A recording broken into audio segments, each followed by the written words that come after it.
Good morning or afternoon, my computer science class.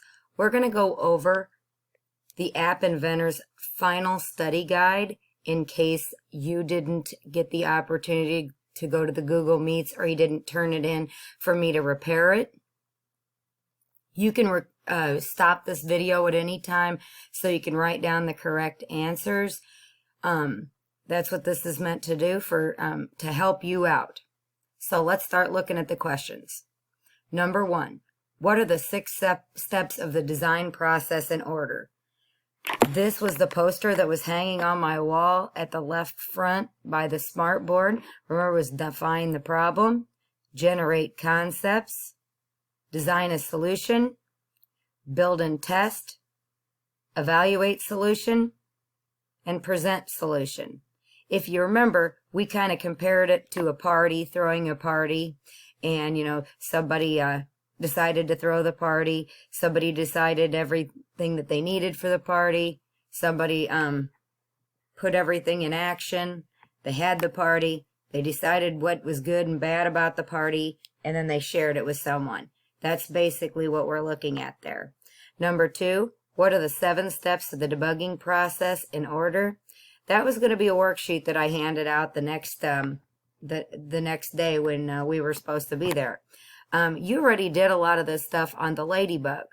So you're supposed to check your hardware, make sure everything's connected, review your comments and algorithms. So you're supposed to look to see what your blocks of code are supposed to do. You're supposed to look at the code and see if there's something wrong. So that's a code trace. Test outcomes, see if it works now. Find what doesn't work. It's called corner the bug. And crush the bug. Rework the code again, and then restart the process. That's the debugging process. Number 3, what are the responsibilities of the driver? They write and modify the code that controls the computer. We do that all the time. What are the 2 ways? Number 4, what are the responsibilities of the navigator? They review the code, identify errors, propose ideas. They connect the hardware in the device or tablet, and they basically tell the driver kind of what to do if we have written directions.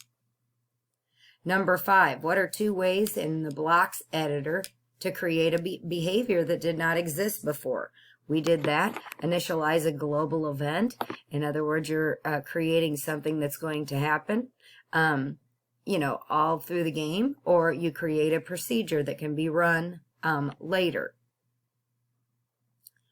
What's the purpose of an algorithm? Well, an algorithm, it acts like a recipe for creating an app, like a set of directions for creating an app that gives an order in which events must be completed.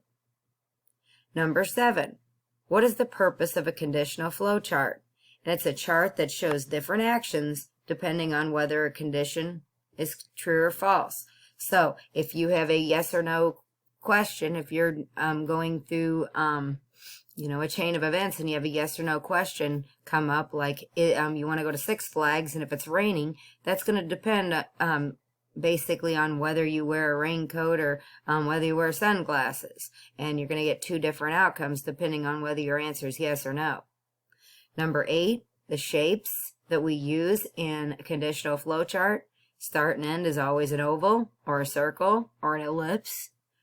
Your events are always rectangles. They always start with an action word. And your decisions are questions. So those are in a rhombus.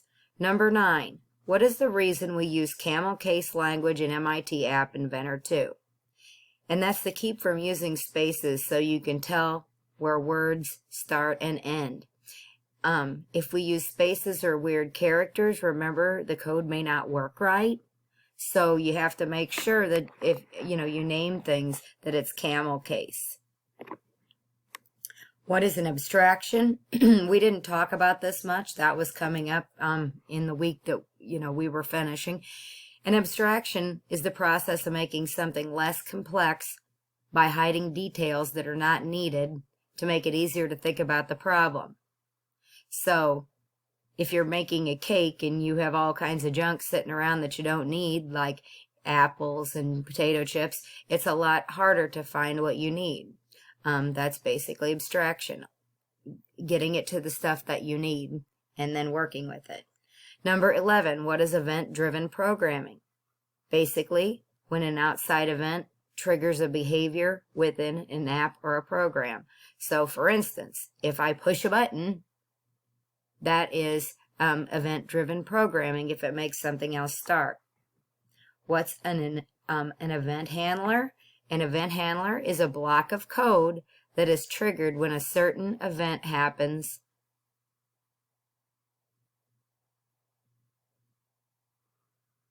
And we're going to go on to number 13.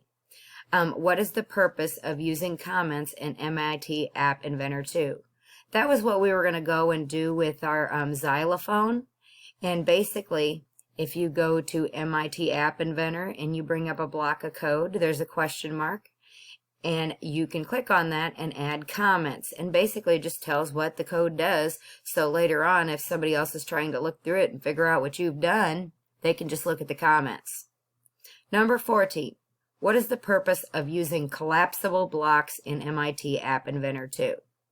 Basically, you hide a control block or a code block that works, so they're not a distraction. You can't see them. It's just a line. If you know that it works, then you can hide it.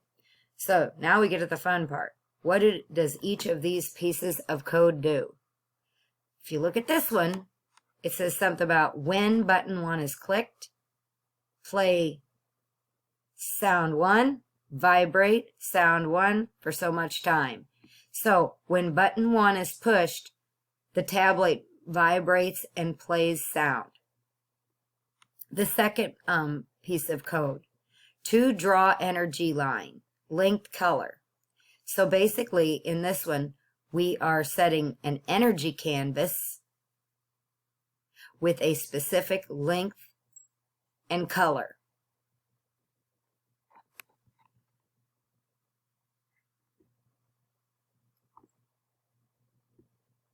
The next one, it says when the restart button is clicked, call the ladybug to move, and then it starts talking about random integers, so it's just making the ladybug move from one area to another, and it can't land in the same place.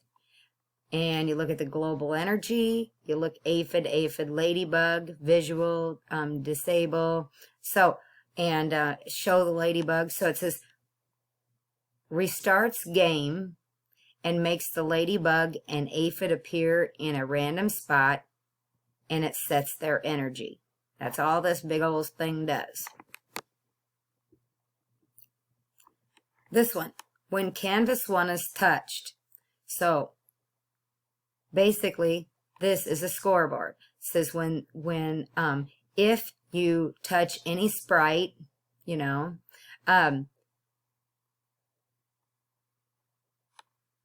it says if you touch any sprite, you add a hit to the hits count.